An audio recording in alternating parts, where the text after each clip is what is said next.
Hello everybody, thank you for joining me.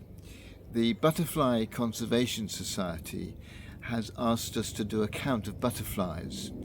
They want us to sit somewhere outside for 15 minutes and count the number of butterflies we see, and this can be done on any day between July the 15th and August the 7th, and then entered on the chart that you can see online.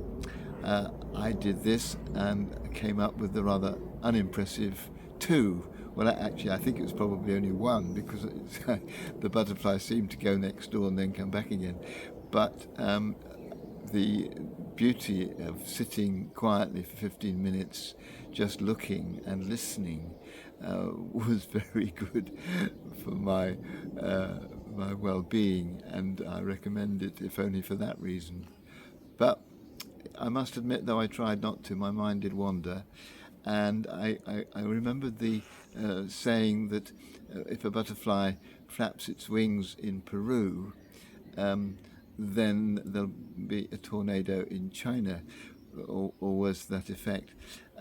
This is, as I looked up subsequently, a reference to the chaos theory. Henry Lorentz in 1961 started doing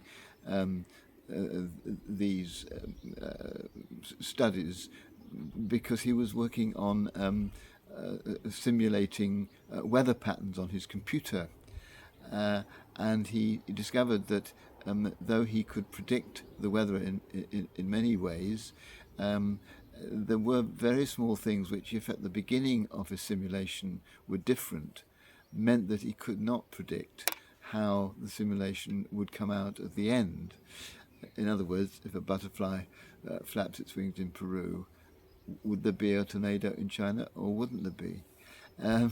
So there's this sense that very, very small things can alter the way things move, the way things develop. And I just thought today it was worth remembering that, and also celebrating it, because I think if everything was completely predictable, if we knew without fail exactly how the people we live with or the friends that we have will behave, if we knew exactly how events would turn out, if there was absolutely nothing in life that we couldn't foretell, how boring it would be. It might in some ways be more comforting, we might feel more in control, but life would be nowhere near as interesting. And that was my thought that came out of my 15 minutes sitting looking for butterflies.